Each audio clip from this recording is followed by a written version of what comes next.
Hello and ನಮಸ್ಕಾರ ಎಲ್ರಿಗೂ welcome back to my new vlog. Hope ಎಲ್ಲರೂ ಚೆನ್ನಾಗಿದ್ದೀರಾ ಅಂತ ಭಾವಿಸ್ತಾ ನನ್ನ ನ್ಯೂ ವ್ಲಾಗ್ಗೆ ನಿಮ್ಮೆಲ್ಲರಿಗೂ ಬ್ಯೂಟಿಫುಲ್ ಸ್ವಾಗತ.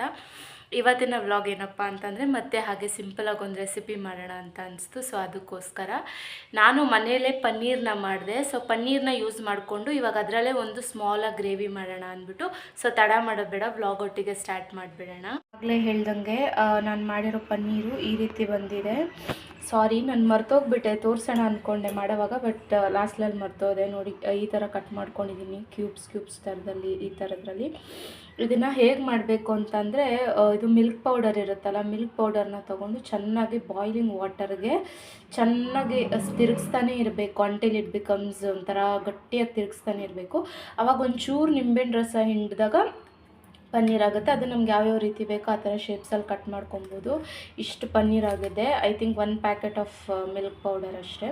ಸೊ ಇದನ್ನು ಇದು ಏನದು ಈಸಿಯಾಗಿ ಗ್ರೇವಿ ಹೇಗೆ ಮಾಡೋದು ಅಂತ ಸಿಂಪಲಾಗಿ ಹಾಗೆ ಇಂಗ್ರೀಡಿಯೆಂಟ್ಸ್ ಏನು ಹೇಳೋಕೆ ಹೋಗಲ್ಲ, ಹಾಗೆ ಹಾಕ್ತಾ ಹೋಗ್ತೀನಿ ಸೊ ದಟ್ ನಿಮಗೆ ಗೊತ್ತಾಗ್ಬಿಡುತ್ತೆ.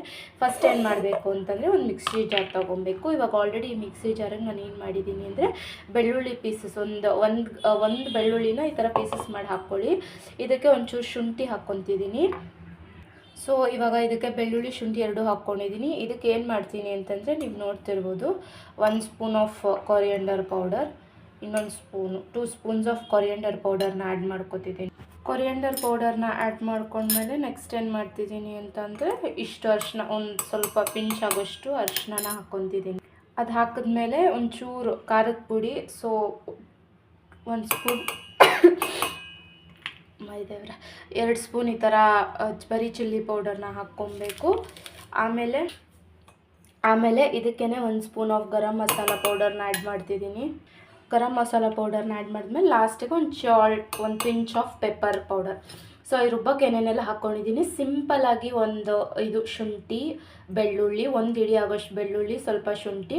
ಇದಕ್ಕೆ ಪುಡಿಯಲ್ಲಿ ಫ್ಲೇವರ್ಸ್ ಹಾಕ್ಕೊಂಡಿದ್ದೀನಿ. ಕೊರಿಯಂಡರ್ ಪೌಡರ್ 2 ಸ್ಪೂನ್ಸ್ ಹಾಕ್ಕೊಂಡಿದ್ದೀನಿ, ಬ್ಲ್ಯಾಕ್ ಪೆಪ್ಪರ್ ಪೌಡರ್ 1 ಸ್ಪೂನ್ ಹಾಕ್ಕೊಂಡಿದ್ದೀನಿ, ಟರ್ಮರಿಕ್ ಪೌಡರ್ ಅರಿಶಿನ ಪುಡಿ 1 ಸ್ಪೂನ್ ಅಷ್ಟು ಹಾಕ್ಕೊಂಡಿದ್ದೀನಿ, ಮತ್ತು ಗರಂ ಮಸಾಲ ಒಂಚೂರು ಟೇಸ್ಟಿಗೆ ಬೇಕಂದರೆ ಲೈಕ್ ಕೆಲವರು ಈ ಕಾಶ್ಮೀರಿ ಚಿಲ್ಲಿ ಪೌಡರ್ ಅಂತ ಬರುತ್ತೆ, ಅದನ್ನು ಯೂಸ್ ಮಾಡ್ಕೋಬೋದು. ಇಲ್ಲಾಂದರೆ ಚಿಲ್ಲಿ ಪೌಡರ್ನೇ ಒಂದು 2 ಸ್ಪೂನ್ಸ್ ಹಾಕ್ಕೊಂಡ್ರೆ ಓಕೆ. ಅಥವಾ ಮನೇಲಿ ಏನಾದರೂ ಮಟನ್ ಮಸಾಲ ಆ ಥರ ಏನಾದರೂ ಸ್ವಲ್ಪ ಎಕ್ಸ್ಟ್ರಾಸ್ ಇದ್ದರೆ ಅದನ್ನೊಂದು ಸ್ಪೂನ್ ಆ್ಯಡ್ ಮಾಡ್ಕೋಬೋದು. ಸೊ ಇದನ್ನು ಏನು ಮಾಡಬೇಕು ಅಂದರೆ ನೀಟಾಗಿ ಸ್ವಲ್ಪ ವಾಟ್ರ್ ಹಾಕ್ಬಿಟ್ಟು ನೋಡ್ತಿರ್ಬೋದು, ಇದನ್ನು ಸ್ವಲ್ಪ ನೀಟಾಗಿ ಗ್ರೈಂಡ್ ಮಾಡ್ಕೊಳ್ಳೋಣ. ಓಕೆನಾ? ಗ್ರೈಂಡ್ ಮಾಡ್ಕೊಂಡು ನಾನು ನಿಮಗೆ ಸಿಗ್ತೀನಿ. ಈಗ ಮಿಕ್ಸಿಲಿ ರುಬ್ಕೊಂಡಾಗ ಈ ರೀತಿ ನುಣ್ಣಗೆ ಈ ಥರ ಸ್ವಲ್ಪ ಗಟ್ಟಿಯಾಗಿ ರುಬ್ಕೊಂಡಿರಿ. ಏನಕ್ಕಂದರೆ ಅದು ಸ್ವಲ್ಪ ತಿಕ್ಕಾಗಿದ್ದಷ್ಟು ಚೆನ್ನಾಗಿ ಬರುತ್ತೆ ಅಂದ್ಬಿಟ್ಟು. ನೆಕ್ಸ್ಟ್ ಸ್ಟೆಪ್ ಏನು ಮಾಡಿದ್ದೀನಿ ಅಂತಂದರೆ, ಸ್ಟವ್ನ ಅಂಟಿಸ್ಕೊಂಡು ಫ್ಲೇಮ್ ಅಂಟಿಸ್ಬಿಟ್ಟು ಒಂದು ಫ್ರೈಯಿಂಗ್ ಪ್ಯಾನ್ ಒಳಗಡೆ ಆಯಿಲ್ಲು ಮತ್ತು ಒಂಚೂರು ತುಪ್ಪ ಹಾಕಿದ್ದೀನಿ. ಅದಕ್ಕೆ ಇವಾಗ ಏನು ಮಾಡ್ತಿದ್ದೀನಿ ಅಂತಂದರೆ ಪನ್ನೀರು ಎಣ್ಣೆ ಫ್ರೈ ಆಗಿದೆ. ಎಣ್ಣೆ ಮತ್ತು ತುಪ್ಪ, ಲೈಟಾಗಿ ತುಪ್ಪ ಯೂಸ್ ಮಾಡಿದ್ದೀನಿ. ತುಪ್ಪ ಫ್ಲೇವರ್ ಏನಕ್ಕೆ ಅಂದರೆ ಸ್ವಲ್ಪ ಆ ತುಪ್ಪ ಹಾಕಿದ್ರೆ ಇದು ಸ್ವಲ್ಪ ಚೆನ್ನಾಗಿ ಒಂದು ಲುಕ್ ಕೊಡುತ್ತೆ, ಮತ್ತು ಅದು ನಮಗೆ ತಿನ್ನುವಾಗ ಆ ಥರ ಸ್ವಲ್ಪ ಫೀಲ್ ಕೊಡುತ್ತೆ ಅಂತ ಅನಿಸ್ತು. ಸೊ ಹಾಗಾಗಿ ಏನು ಮಾಡಬೇಕು ಅಂತಂದರೆ ಈ ಪನ್ನೀರನ್ನ ಈ ರೀತಿ ನೀಟಾಗಿ ಸ್ವಲ್ಪ ಹೀಗೆ ಚೂರು ಒಂದು ಸ್ವಲ್ಪ ಫ್ರೈ ಆಗೋವರೆಗೂ ಮೀಡಿಯಮ್ ಫ್ಲೇಮಲ್ಲಿ ಇಟ್ಕೊಂಡು, ಅದೊಂಥರ ಹಸಿ ಇರುತ್ತಲ್ವ, ಅದು ಬೇರೆ ಇದು ಮನೇಲಿ ಮಾಡಿರೋದು. ಅಂಗಡಿದಾದರೂ ಅವ್ರು ಮಾಡಿಬಿಟ್ಟು ಸ್ಟೋರ್ ಮಾಡಿಟ್ಟಿರ್ತಾರೆ. ಸೊ ಇದು ಮನೇಲಿ ಮಾಡಿರೋದ್ರಿಂದ ಒಂಚೂರು ಹಸಿ ಫ್ಲೇವರ್ ಇರುತ್ತೆ. ಸೊ ಅದಕ್ಕೆ ಏನು ಮಾಡಬೇಕು, ಎಣ್ಣೆಯಲ್ಲಿ ಈ ರೀತಿ ನೀಟಾಗಿ ಸ್ವಲ್ಪ ತಿರುಗಿಸ್ತಾ ಇರಬೇಕು. ಲೋ ಫ್ಲೇಮಲ್ಲೇ ಇಟ್ಕೊಂಡು ತಿರುಗಿಸಿ until it turns little yellowish, but not ತುಂಬ ಡಾರ್ಕು ಆಗಬಾರ್ದು, ಹಂಗಂದು ಸುತ್ತಿದ್ದು ಹೋಗ್ಬಿಡ್ಬಾರ್ದು. ಲಿಟಲ್ ಒಂಚೂರು ಸ್ವಲ್ಪ ಆ ಥರ ಆಗೋವರೆಗೂ ಈ ರೀತಿ ನೀಟಾಗಿ ಬ್ಲೆಂಡ್ ಮಾಡ್ಕೊಳ್ಳಿ. ಸೊ ನೆಕ್ಸ್ಟು ಇದೇ ಏನಿರುತ್ತೆ ಆಯಿಲ್ ಅಥವಾ ಗೀ ಏನು ರೋಸ್ಟ್ ಮಾಡ್ಕೊಂಡಿರ್ತೀವಿ, ಪನ್ನೀರನ್ನ ತೊಗೊಂಡೆ ನಾನು. ಇದಕ್ಕೆ ಏನು ಮಾಡ್ತಿದ್ದೀನಿ ಅಂದರೆ ಆನಿಯನ್ಸ್ನ ಆ್ಯಡ್ ಮಾಡ್ತಿದ್ದೀನಿ. ಚಿಕ್ಕದಾಗಿ ಚಾಪ್ ಮಾಡಿ ಇಟ್ಕೊಬೇಕು ಆನಿಯನ್ಸ್ನ, ಈ ಥರ ಆ್ಯಡ್ ಮಾಡ್ತಿದ್ದೀನಿ. ಅದು ಸೀದೋಗಿರೋದಲ್ಲ, ಅದು ಪನ್ನೀರನ್ನ ತಿರುಗಿಸ್ಬೇಕಾದ್ರೆ ಸ್ವಲ್ಪ ಅದು ತಪ್ಪಲೆ ಸ್ವಲ್ಪ ಇದಾಗಿರುತ್ತೆ. ಸೊ ಈ ರೀತಿ ನೀಟಾಗಿ ಆನಿಯನ್ನು ಒಂಚೂರು ಲೈಟಿಶ್ ಆಗಿ ಇದು ಸ್ವಲ್ಪ ಫ್ರೈ ಆಗಬೇಕು. ಅದೇ ಗಂಟ ನೀಟಾಗಿ ಬಾರಿಸ್ಕೊಳ್ಳಿ ಎಲ್ಲ ಬಾಡಿಸ್ಕೊಳ್ಳಿ. ಆಮೇಲೆ ಸೌಂಡಿಂಗ್ ಎಫೆಕ್ಟ್ ಬೇರೆದಾಗಿರುತ್ತೆ. ಈ ಥರ ನೀಟಾಗಿ ಈ ಥರ ಬಾಡಿಸ್ಕೊಳ್ಳಿ, ತಿರುಗಿಸಿ ಅಂತ ಹೇಳ್ಬೋದು. ಅಂದರೆ ಇದು ಈಸಿಯಾಗಿ ಆಗಿಬಿಡುತ್ತೆ ಕ್ವಿಕ್ಕಾಗಿ, ಅದಕ್ಕೋಸ್ಕರ. ಸೊ ಇದು ಈರುಳ್ಳಿ ಒಂಚೂರು ಫ್ರೈ ಆಗ್ತಾ ಇದ್ದಂಗೆ ಇವಾಗ ನಾನು ಮಿಕ್ಸಿಲಿ ಏನು ರುಬ್ಬಿ ಇಟ್ಕೊಂಡಿದ್ದೆ ಮಸಾಲೆನ, ಆ ಮಸಾಲೆನ ಹಾಕ್ತಾಯಿದ್ದೀನಿ. ಯಾವಾಗಲೂ ಹೇಳ್ದಂಗೆ ಸ್ವಲ್ಪ ನೀಟಾಗಿ ತಿರುಗಿಸ್ಕೊಳ್ಳಿ. ಏನಕ್ಕಂದರೆ ಈ ಶುಂಠಿ ಬೆಳ್ಳುಳ್ಳಿ ಹಾಕಿರೋದ್ರಿಂದ ಹಸಿ ವಾಸನೆ ಹೋಗಲಿ ಅಂತ. ಸೊ ಈ ರೀತಿ ನೀಟಾಗಿ ಮಿಕ್ಸ್ ಮಾಡ್ಕೊಳ್ಳಿ. ನಾನು ಸ್ವಲ್ಪ ಗಟ್ಟಿಯಾಗೆ ಹಾಕಿದ್ದೀನಿ, ಸ್ವಲ್ಪನೇ ಪನ್ನೀರ್ ಹಾಕಿ ಮಾಡ್ಕೊಳ್ಳಿ, ಬಟ್ ಚೆನ್ನಾಗಿ ಮಾಡ್ಕೊಳ್ಳಿ. ಇದಕ್ಕೇನು ಸಾಲ್ಟ್ ಇರಲ್ಲ. ಸೊ ಏನು ಮಾಡ್ತಿದ್ದೀನಿ, ನಿಮ್ಮ ರುಚಿಗೆ ತಕ್ಕಷ್ಟು ನೋಡಿಕೊಂಡು ಇನ್ನೊಂದು ಚೂರು ಹಾಕ್ಬಿಡೋಣ ಸಾಲ್ಟ್ನ. ಓಕೆನಾ? ಸೊ ಎಸ್, ಹಾಕಿದ್ದೀನಿ. ಅಕಸ್ಮಾತ್ ಲಾಸ್ಟಲ್ಲಿ ನೋಡಿಕೊಂಡು ಏನಾದರೂ ಕಡಿಮೆ ಆದರೆ ಇನ್ನೊಂದು ಚೂರು ಆ್ಯಡ್ ಮಾಡ್ಕೊಳ್ಳಿ. ನೋಡ್ತಿರ್ಬೋದು ನೀವು ನಾನು ಎಷ್ಟು ಗಟ್ಟಿಯಾಗಿ ರುಬ್ಕೊಂಡಿದ್ದೀನಿ ಅಂತ. ಆನಿಯನ್ಸು ಅಷ್ಟೇ ಚಿಕ್ಕದಾಗಿ ಕಟ್ ಮಾಡಿ ಹಾಕ್ಕೊಂಡಿದ್ದೀನಿ ಫ್ರೈ ಮಾಡೋವಾಗ. ಸೊ ಈ ಥರ ನೀಟಾಗಿ ಹಿಂಗೆ ಮಾಡ್ಕೊಳ್ಳಿ. ಸ್ಮೆಲ್ಲಂತೂ ಗಮ್ ಅಂತ ಬರ್ತಿದೆ. ಉಪ್ಪು ಒಂಚೂರು ಕಡಿಮೆ ಆಗಿತ್ತು, ಸ್ವಲ್ಪ ಉಪ್ಪು ಆ್ಯಡ್ ಮಾಡಿದೆ. ಇವಾಗ ಇದಕ್ಕೆ ಏನು ಮಾಡ್ತೀನಿ ಅಂದರೆ ಚಿಕ್ಕದಾಗಿ ಕೊರಿಯಂಡರ್ ಲೀಫ್, ಕೊತ್ತಂಬರಿ ಸೊಪ್ಪು ಕಟ್ ಮಾಡಿ ಹಾಕ್ಕೊಂಡಿದ್ದೀನಿ. ಸೊ ಅದನ್ನು ಹಾಕ್ತಾಯಿದ್ದೀನಿ ಲಾಸ್ಟಿಗೆ. ಇದನ್ನು ಅಷ್ಟೇ ನೀಟಾಗಿ ಆ ಮಸಾಲೆ ಜೊತೆ ಎಲ್ಲ ಮಿಕ್ಸ್ ಆಗಿ ಚೆನ್ನಾಗಿ ಬ್ಲೆಂಡ್ ಆಗೋ ರೀತಿ ತಿರುಗಿಸ್ಕೊಂಡ್ಬಿಡ್ತೀನಿ. ಆಮೇಲೆ ಲಾಸ್ಟಿಗೆ ಏನು ಮಾಡ್ತೀನಿ, ಈ ಪನ್ನೀರು ಏನದಿರುತ್ತೆ ನಾನು ಎಣ್ಣೆಲಿ ಫ್ರೈ ಮಾಡ್ಕೊಂಡಿರ್ತೀನಿ, ಅದನ್ನು ಈ ರೀತಿ ಚಿಕ್ಕದಾಗಿ ಲೋ ಫ್ಲೇಮಲ್ಲಿ ಇಟ್ಕೊಂಡು ಆ ಕೊರಿಯಂಡರ್ ಪೌಡರ್, ಇದು ಲೀವ್ಸು ಅದ್ರ ಜೊತೆ ಎಲ್ಲ ಈ ರೀತಿ ಮಿಕ್ಸ್ ಮಾಡಿ ಒಂದು 1 ಮಿನಿಟ್ ಬಿಡ್ತು ಅಂತ ಅಂದರೆ ನೋಡ್ತಿರ್ಬೋದು, very nice yummy delicious paneer dry ready.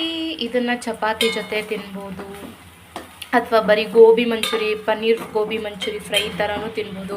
ಯಾಕಂದರೆ ಗಟ್ಟಿಯಾಗಿ ಮಾಡಿದ್ದೀನಿ, ಇದರಲ್ಲಿ ಗ್ರೇವಿ ಅಷ್ಟೇ ಇದೆ ನೋಡಿ, ನಿಮಗೆ ತೋರಿಸ್ತಾ ಇದ್ದೀನಿ.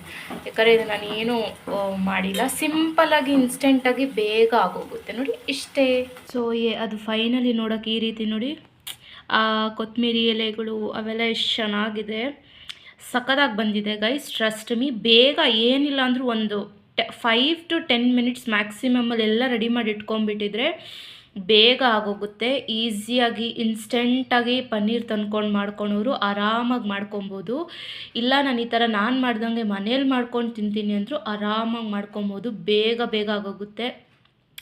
ಈವ್ನಿಂಗಲ್ಲಿ ಏನೋ ತಿನ್ನಬೇಕು ಅನಿಸ್ದವಾಗ, ಅಥವಾ ಚಪಾತಿಗೆ ಬರೀ ಪಲ್ಯಗಳೇ ಮಾರಿ ಬೋರ್ ಆದವಾಗ ಈ ಥರನೂ ಒಂದು ಹೊಸದಾಗಿ ಟ್ರೈ ಮಾಡ್ಕೋಬೋದು. ಇವಾಗ ನಾನು ಟೇಸ್ಟ್ ಮಾಡೋ ಟೈಮ್. ಈಗ ಒಂದು ಪನ್ನೀರ್ ನಾನೇನಾದರೂ ಮಾಡಿದ್ದೀನಿ, ಇದನ್ನು ಟೇಸ್ಟ್ ಮಾಡೋವಂಥ ಟೈಮು. ನೋಡೋಣ, ತಿಂದ್ಬಿಟ್ಟು ಜೆನ್ಯೂನಾಗಿ ಹೇಗಿತ್ತು, ಚೆನ್ನಾಗಿರಲಿಲ್ವ ಅಂತ ಜೆನ್ಯೂನಾಗಿ ಕೊಡ್ತೀನಿ ರಿವ್ಯೂನ. ಫಸ್ಟು ಮಸಾಲೆ ಟ್ರೈ ಮಾಡ್ತೀನಿ, ಯಾಕಂದರೆ ಇದು ಗ್ರೇವಿ ಟೈಪಲ್ಲಿ ಮಾಡಿರೋದಲ್ವಾ. So first I will go with masala.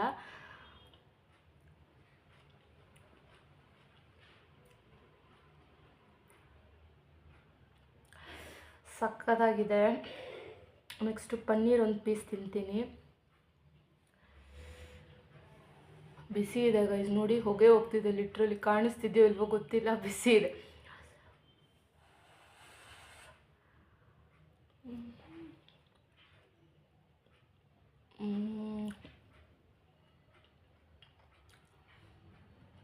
ಹಾಗೆ ಇರ್ತಿದ್ರೆ ಬಾಯಲ್ಲಿ, yummy, it is tasting so good. ನಿಜ ವ್ಲಾಗ್ ಮಾಡ್ತಿದ್ದೀನಿ ಅನ್ನೋದು ಬಿಟ್ಟರೆ ತಿಂತಾನೆ ಇರಬೇಕು ಅಂತ ಅನಿಸ್ತಿದೆ, ಟ್ರಸ್ಟ್ ಮೀ. ಬಿಸಿ ಸಕ್ಕತ್ತಾಗಿದೆ, ಏನೂ ಕಂಪ್ಲೇಂಟ್ಸ್ ಇಲ್ಲ. ಉಪ್ಪು, ರುಚಿ, ಖಾರ ಆಸಮ್, ನೆಕ್ಸ್ಟ್ ಲೆವೆಲ್ ಇದೆ, ಸಕ್ಕತ್ತಾಗಿದೆ, ತುಂಬ ಚೆನ್ನಾಗಿದೆ ನಿಜವಾಗ್ಲೂ. ನಾನೇ ರಿವ್ಯೂ ಮಾಡ್ಕೋತಿದ್ದೀನಿ ಅಂತಲ್ಲ, ಬಟ್ ಸಕ್ಕತ್ತಾಗಿದೆ, ಯಮ್ಮಿ ಆಗಿದೆ. ಇದಾಗಿತ್ತು ಇವತ್ತಿನ ವ್ಲಾಗ್. ಇದು ಪನ್ನೀರ್ ಫ್ರೈ ನೋಡಿ, ನೀವು ನಿಮ್ಮನೇಲೂ ಮಾಡಿ ಟ್ರೈ ಮಾಡಿಕೊಂಡು ತಿನ್ನಿ, ಹೇಗೆ ಅನ್ನಿಸ್ತು ಅಂತ ಕಮೆಂಟ್ ಸೆಕ್ಷನಲ್ಲಿ ತಿಳಿಸಿ. ನೀವು ಮಾಡಿದಾಗೂ ಹೇಗೆ ಬಂತು ಔಟ್ಕಮ್ ಅಂತ ಡೆಫಿನೆಟ್ಲಿ ಹೇಳಿ ನನಗೆ. ಏನಕ್ಕೆ ಅಂತಂದರೆ ಅದು ಆ್ಯಕ್ಚುಲಿ ಮಾಡೋದು ತುಂಬ ಈಸಿ, ತುಂಬ ಸ್ಟ್ರೈನ್ ತೊಗೊಂಡು ಆ ಥರದ್ದೆಲ್ಲ ಎಂತ ಇಲ್ಲ. ಇವಾಗ ನಾನು ಈ ಪನ್ನೀರ್ನು ನಾನು ಆಗಲೇ ಹೇಳ್ದಂಗೆ ನಾನು ಈಚೆಯಿಂದ ಪರ್ಚೇಸ್ ಮಾಡಿಲ್ಲ. ಪನ್ನೀರ್ನು ಕೂಡ ನಾನು ಮಿಲ್ಕ್ ಪೌಡರ್ ಪ್ಯಾಕೆಟ್ ಇತ್ತ, ಸೊ ಅದರಲ್ಲಿ ಪನ್ನೀರ್ ಮಾಡೋಣ ಅಂದ್ಬಿಟ್ಟು ಅದೇ ಹೇಳ್ದಂಗೆ ಪನ್ನೀರ್ ಕೂಡ ಮನೇಲೇ ಮಾಡಿಕೊಂಡು ಏನಿಲ್ಲ ಒಂದು ಬಟ್ಲಲ್ಲಿ ಹಾಟ್ ವಾಟರ್ ಅದೇ ಸ್ಟಾರ್ಟಿಂಗಲ್ಲಿ ಎಲ್ಲ ಚೆನ್ನಾಗಿ ತಿರ್ಸ್ಬಿಟ್ಟು ನಿಂಬೆಹಣ್ಣು ಹಿಂಡಿದ ತಕ್ಷಣ ಅದು ಪನ್ನೀರ್ ರೆಡಿ ಆಗಿಬಿಡುತ್ತೆ. ಆಮೇಲೆ ಸ್ವಲ್ಪ ಹೊತ್ತು ಬಿಟ್ಟ ಮೇಲೆ ಅದಾದ್ಮೇಲೆ ನೀವು ನೀಟಾಗಿ ಹೆಂಗೆ ಬೇಕು ಪೀಸಸಲ್ಲಿ ಕಟ್ ಮಾಡ್ಕೊಬೋದು. ತಿಂತಿರೋ ಫ್ಲೇವರ್ ಇನ್ನೂ ಬರ್ತಿದೆ, ನಿಜವಾಗ್ಲೂ ಸಕ್ಕತ್ತಾಗಿದೆ. ಸೊ ಇದನ್ನು ಹೀಗೆ ಸಿಂಪಲಾಗಿ ಒಂದು 5 to 10 ಮಿನಿಟ್ಸ್, ಇವಾಗ ನಾನು ಬ್ಲಾಗ್ ಮಾಡುವಾಗ ಅಷ್ಟೇ ಆಗೋಗಿದೆ ನೋಡಿ ಡ್ಯೂರೇಷನ್ನು. ನಾನು ಅದು ಏನು ಬೆಂಟಿ ಅಂತ ಇದ್ದೀನಿ, ಬಂಟಿ ಸೊಪ್ಪು ಥರ ಶುಂಠಿ ಬೆಳ್ಳುಳ್ಳಿ ಆನಿಯನ್ ಎಲ್ಲ ಕಟ್ ಮಾಡ್ಕೊಂಡೆಲ್ಲ ರೆಡಿ ಮಾಡ್ಕೊಂಡು ನಾನು ಬ್ಲಾಗ್ ಸ್ಟಾರ್ಟ್ ಮಾಡಿದ್ದು. ಹಂಗೆ ಸ್ಟಾರ್ಟ್ ಮಾಡಿನೂ ಎಕ್ಸಾಕ್ಟಾಗಿ ಒಂದು 5 ಅಥವಾ 8 ಮಿನಿಟ್ಸ್ ಒಳಗಡೆ ಎಲ್ಲ ಆಗೇ ಹೋಗ್ಬಿಟ್ಟಿದೆ. ನಾನು ಪ್ರಿಪೇರ್ ಮಾಡಿದ್ದೆ ಆಗೋಗ್ಬಿಟ್ಟಿದೆ. ಸೊ ಅಷ್ಟು ಬ್ಯೂಟಿಫುಲ್ಲಾಗಿ ಅಷ್ಟು ಚೆನ್ನಾಗಿ ಬರುತ್ತೆ, ಟೇಸ್ಟ್ ಕೂಡ ಸಕ್ಕತ್ತಾಗಿರುತ್ತೆ.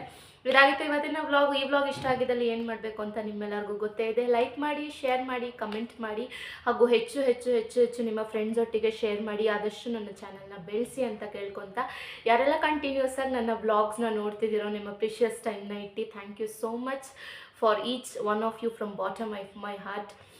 ಹೀಗೆ ಸಪೋರ್ಟ್ ಮಾಡ್ತೀರಿ. ಲೈಕ್ ಪ್ರತಿಯೊಬ್ಬರು ಅವ್ರವ್ರದ್ದೇ ಕೆಲಸದಲ್ಲಿ ಬ್ಯುಸಿ ಇರ್ತಾರೆ, ಬಟ್ ಅದರಲ್ಲಿ ಒಂದು ಸ್ವಲ್ಪ ಟೈಮ್ ಅಂತ ಕೊಟ್ಟು ನನ್ನ ವ್ಲಾಗ್ಸಿಗೆ ಯಾರೆಲ್ಲ ಮೀಸಲಾಗಿರ್ತಿದ್ದೀರಾ ಥ್ಯಾಂಕ್ ಯು ಸೋ ಮಚ್. ನಿಮ್ಮ ಎಫರ್ಟ್ಸ್ ನನ್ನ ಮೇಲೆ ಯಾವಾಗಲೂ ಹೀಗೆ ಇರಲಿ. ಪ್ಲೀಸ್ ಹೀಗೆ ಸಪೋರ್ಟ್ ಮಾಡ್ತೀರಿ. Once again thank you so much ಯಾರೆಲ್ಲ ಸಪೋರ್ಟ್ ಮಾಡ್ತಿದ್ದೀರಾ ಅವರೆಲ್ಲರಿಗೂ. Lots and lots of love from Namrata. ಇಷ್ಟೇ ಇದಾಗಿತ್ತು ಇವತ್ತಿನ ವ್ಲಾಗ್. ನಿಮ್ಮ ಭೇಟಿ ನೆಕ್ಸ್ಟ್ ವ್ಲಾಗಲ್ಲಿ ಆಗೋವರೆಗೂ. Until then all of you take care, keep smiling, take care of your health and also spread happiness to all the people around you. ನೀವು ಚೆನ್ನಾಗಿರಿ, ನಿಮ್ಮ ಸುತ್ತ ಇರೋನು ಚೆನ್ನಾಗಿಡಕ್ಕೆ ಟ್ರೈ ಮಾಡಿ. ಸೊ ಎಷ್ಟೇ ಇದಾಗಿತ್ತು ಇವತ್ತಿನ vlog. Thank you so much for watching my vlogs.